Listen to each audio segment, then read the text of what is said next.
ఓం దుమ్ దుర్గాయే నమః. మనకున్నటువంటి నవగ్రహాలలో సప్తగ్రహాలు ఒక పక్కన ఉంచగా ఈ రాహుకేతువుల్ని షాడో ప్లానెట్స్ అంటే ఛాయాగ్రహాలు, కాల్పనిక బిందువులు అంటారు. ఇవి ఏ రాశిలో అయితే ఉంటాయో ఆ రాశి యొక్క, ఆ రాశ్యాధిపతి యొక్క, అట్లాగే ఇవి ఏ నక్షత్రంలో ఉంటే ఆ నక్షత్రాధిపతి యొక్క, ఏ గ్రహం వీటిల్ని చూస్తుందో ఆ గ్రహం యొక్క ఫలితాలు, అట్లాగే ఈ గ్రహం ఏ రాశుల్ని, ముఖ్యంగా రాహువు 5వ స్థానాన్ని, 9వ స్థానాన్ని, 7వ స్థానాన్ని చూస్తూ ఉంటాడు. అంటే ఇప్పుడు కుంభరాశిలోకి వస్తున్నటువంటి రాహువు తన యొక్క అపసవ్య, అంటే వీళ్ళు అపసవ్య దృష్టిని కలిగి ఉంటారు. మిగతా గ్రహాలు వక్రించినప్పుడు మాత్రం కొంచెం వెనక భావాలను ఇస్తారు, కానీ వీరు ఎప్పుడూ కూడా అంతరిక్షంలో అపసవ్య దశలో తిరుగుతూ ఉంటారు. కాబట్టి ఈ కుంభరాశిలో మారేటటువంటి మే 18న మారుతున్నటువంటి రాహువు మరి కుంభరాశి యొక్క ఫలితాలని అక్కడ ఉండి తన యొక్క దృష్టి తులారాశి మీద, 5వ రాశి మీద, సప్తమ దృష్టి సింహరాశి మీద, నవమ దృష్టి మిథున రాశి మీద పడుతుంది. కాబట్టి ఈ యొక్క రాశుల్లో ఉన్నటువంటి గ్రహాలు ఈ యొక్క రాశి ఫలితాలు ఇస్తాయి. అట్లాగే ఇప్పుడు మనకి ఈ యొక్క మే 18 నుంచి జూన్ 6 వరకు కుజుడు ఆల్రెడీ మనకి కర్కాటక రాశిలో ఉన్నాడు. కాబట్టి ఈ కుజుడు అష్టమ దృష్టితో రాహువును చూడటం చాలా చాలా అరిష్టకరమైనటువంటి దేశ విపత్తు అనుకోండి, లేదా మానవ జీవితాల్లో వారు పుట్టినప్పుడు కానివ్వండి, ఇప్పుడు గోచార రీత్యా కర్కాటక రాశి ఇంకా కొన్ని రాశుల వారికి కానివ్వండి, ఈ యొక్క కుజ దృష్టి రాహు మీద పడడం ద్వారా ఎన్నో రకాలైనటువంటి విపత్తులు, ప్రమాదాలు, అట్లాగే రకరకాలైనటువంటి ఇబ్బందులు కలగడానికి ఎక్కువ ఆస్కారాలు ఉన్నాయి. దీన్ని సర్పదోషం అంటారు. రాహుకేతువులకి సర్పదోషానికి చాలా చాలా సంబంధం ఉంది. అట్లాగే మనకి 2 రకాల పద్ధతులు ఉంటాయి. రాహువు వామాచార పద్ధతికి అధిపతి అయితే, కేతువు మనకి దక్షిణాచార పద్ధతికి అధిపతి అవుతాడు. అంటే చాలా మంది ఈ యొక్క వామాచార పద్ధతిని ఈ మధ్య కాలంలో దాన్ని మనకి సాత్వికమైన వామాచార పద్ధతులు కూడా ఉన్నాయి, కానీ వాటిల్ని రజోగుణ తమోగుణ పద్ధతి ద్వారా రకరకాల విన్యాసాలను చేస్తూ ఆర్థికంగా ధనాన్ని సంపాదించుకోవడానికి చేసేటటువంటి పనులలో ఈ రాహుని ఎక్కువగా ఉపయోగిస్తున్నారు. కాబట్టి సాధ్యమైనంత వరకు రాహువు సాత్వికంగా మనకి ఉన్నటువంటి, మన ఋషులు ఇచ్చినటువంటి ఎన్నో దుర్గా సూక్తాలు ఉన్నాయి, చండీ సప్తసతి ఉంది, అట్లాగే దశమహావిద్యల్లో వాటిని సాత్వికంగా ఉపయోగించుకునే పద్ధతులు ఎన్నో ఉన్నాయి, ప్రదక్షిణ క్రమాలు ఉన్నాయి, దైవారాధనలు ఉన్నాయి, ముఖ్యంగా సుబ్రహ్మణ్యేశ్వర స్వామికి సంబంధించిన ఎన్నో ఆరాధనలు ఉన్నాయి. వీటన్నిటిని చేసుకోవటం ద్వారా ఎవరికైతే రాహుకేతువులు దోషాలు ఉన్నాయో, సర్పదోషాలు, ముఖ్యంగా మనకి పితృదోషము, గురుదోషము, పత్ని దోషము, సర్పదోషము, ఇట్లా ఎన్నో రకాల దోషాలు మనల్ని పట్టి పీడిస్తూ ఉంటాయి. అంటే మన తాత ముత్తాతలు చేసుకున్నటువంటి పాపకర్మలు, పూర్వజన్మల్లో మనం చేసుకున్నటువంటి ఎన్నో కర్మలన్నీ కూడా ఈ రాహుకేతువుల ద్వారా ఇప్పుడు ప్రెజెంట్లో మనల్ని అనుభవింపజేసేటటువంటి పరిస్థితిని ఈ యొక్క సర్పదోషాలు ఎన్నో రకాలుగా ఇబ్బందులు ఎదగనివ్వు. వీటిల్లో ముఖ్యంగా కాలసర్ప దోషము, అంటే జన్మలగ్నంలో రాహు ఉండి సప్తమంలో కేతు ఉంటే, ఈ రెండింటి మధ్య గనక గ్రహాలు ఉన్నట్లయితే, సభ్యదశలో ఉంటే, అంటే రాహు నుంచి అపసభ్య దశలో కేతు వరకు గ్రహాలుంటే జన్మజాతకంలో దాన్ని కాలసర్ప యోగ దోషము అంటారు. ఇది మహా డేంజర్ అని చెప్పి అనుకోవచ్చు. అంటే డేంజర్ అంటే భయపడాల్సిన అవసరం ఏం లేదండి. అనుకున్న కార్యక్రమాలు ముందుకు వెళ్ళనివ్వవు. అట్లాగే ప్రతి విషయంలో వారికి చిరాకు, పరాకు, ఇబ్బందులు, ఒక రకమైనటువంటి నిర్జీవమైనటువంటి స్థితి ఈ యొక్క కాలసర్ప యోగ దోషం కలిగినటువంటి ఉంటుంది. కాబట్టి వీరికి కూడా ఎన్నో ప్రత్యామ్నాయ పద్ధతులు ఉన్నాయి. అలాంటివి మాలాంటి గురువుల్ని సంప్రదించడం ద్వారా మీకు చక్కటి ఆ యొక్క ఫలితాలు కనిపించేటటువంటి ఎన్నో ప్రయోజనకరమైనటువంటి పూజలు, దానాలు, హోమాలు, ధర్మ, ఇలాంటివన్నీ కూడా ఎన్నో పూజలు ఉంటాయి. కాబట్టి ఇవన్నీ కూడా ముఖ్యంగా కేతువు దక్షిణాచార పద్ధతి, ఈయనకి మడి అంటూ, అట్లాగే ఆచారాలు, సాంప్రదాయాలు, గురువుల పైన మన్నన, ఇలాంటివన్నీ కూడా కేతువు చక్కగా మనకి అవకాశం ఇస్తూ ఉంటాడు. కాబట్టి కేతువు గురించి తర్వాత మాట్లాడుకుందాం. ఇప్పుడు మనం మాట్లాడుకునేటటువంటి ద్వాదశ రాశుల్లో ఈ రాహువు కుంభరాశిలో ఉన్నప్పుడు మేష నుంచి మిగతా రాశుల వారికి ఏ విధమైనటువంటి ఫలితాలని ఈ రాహువు కలుగజేస్తాడో మనం తెలుసుకుందాం. వృశ్చిక రాశి. ఈ వృశ్చిక రాశి వారికి మే 18వ తేదీ నుండి మీనరాశిలో ఉన్నటువంటి రాహువు 4వ స్థానమైనటువంటి కుంభరాశిలోకి అడుగుపెట్టడం ద్వారా ముఖ్యంగా విద్యార్థులు కొంత వారి యొక్క మానసిక శక్తిని గట్టి చేసుకోకపోతే విద్యలో ఎన్నో ఇబ్బందులు, ఆటంకాలు, వ్రాసేటటువంటి వ్రాత పరీక్షల్లో కూడా సరైన సమయానికి గుర్తు రాకపోవటం, లేకపోతే ఎగ్జామ్స్కి ఆలస్యంగా వెళ్ళటం ద్వారా మీరు ఎంతో చదువుకున్నాను, నేను ఏదైనా చేయగలను, రాయగలను అనుకున్నటువంటి విద్యార్థులకి కొంత మానసికంగా జుగుత్స, ఇబ్బంది కలగడానికి అవకాశాలు ఉన్నాయి. ఎందుకంటే వృశ్చిక రాశి వారికి మిగతా గ్రహాల యొక్క బలాల రీత్యా కూడా కొంత ఇబ్బంది కనబడుతోంది, ప్రతికూల భావాలు కనిపిస్తున్నాయి. దానికి తోడు ఈ చతుర్థం అంటే సౌఖ్య స్థానం, సరైన సమయానికి మీరు ఏదో కోరుకుంటారు, ఇంటికి వచ్చేసరికి భోజనం దొరుకుతుంది అని వృశ్చిక రాశి వారు.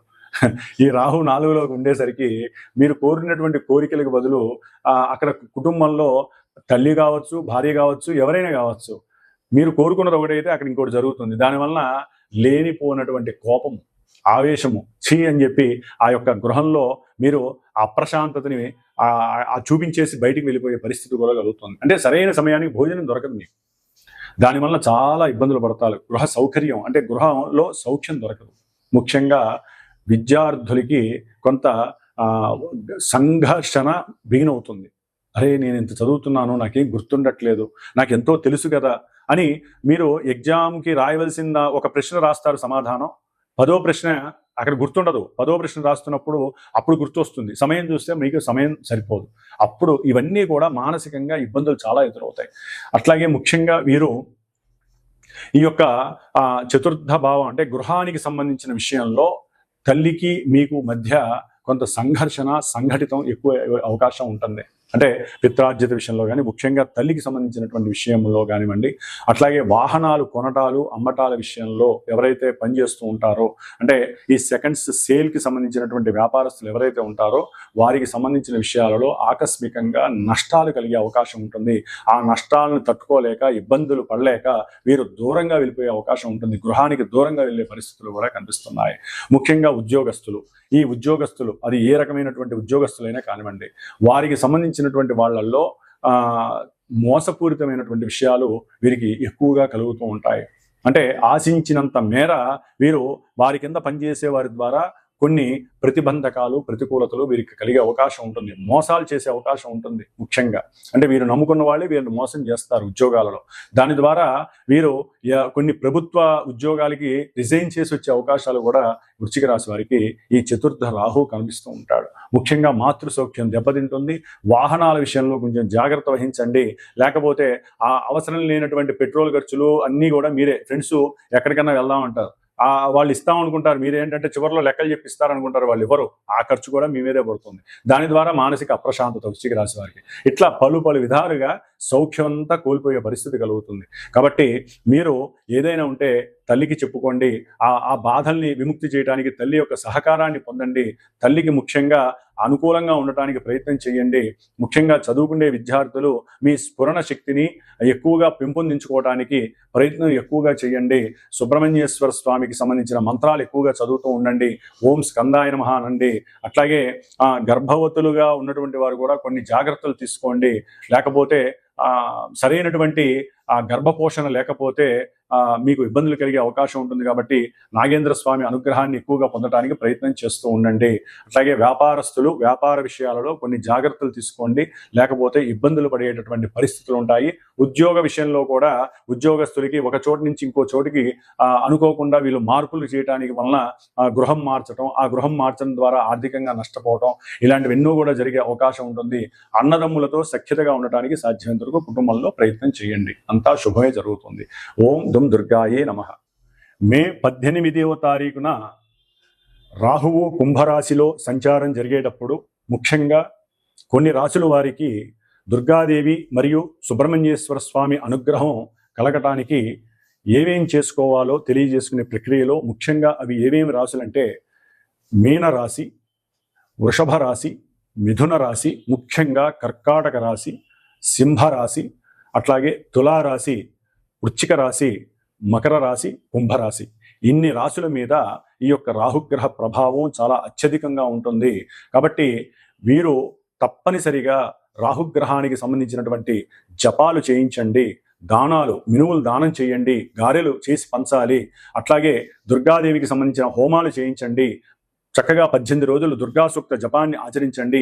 6 రోజులు సుబ్రహ్మణ్యేశ్వర స్వామికి సంబంధించిన సర్పసూక్త పారాయణలు చేయించండి, జప పారాయణలు చేయించండి. ఇంకా సర్పదోషాలు, పితృదోషాలు ఉన్నవాళ్ళు సర్ప బలి కార్యక్రమాలు చేయించండి. పిల్లలు, అట్లాగే పిల్లలు లేని వాళ్ళు, పిల్లలు కావాలనుకునే వాళ్ళు గర్భ విచ్ఛిన్నం జరుగుతున్న వాళ్ళు, అట్లాగే అకాల మృత్యువు పొందినటువంటి వారి ద్వారా కలిగే నెగిటివ్ ఎఫెక్షన్స్కి సంబంధించిన వారు ఈ యొక్క సుబ్రహ్మణ్యేశ్వర స్వామి పాశుపత హోమాలు చేయించుకోండి. ఇట్లా దుర్గాదేవికి సంబంధించిన చండీ హోమాలు చేయించండి.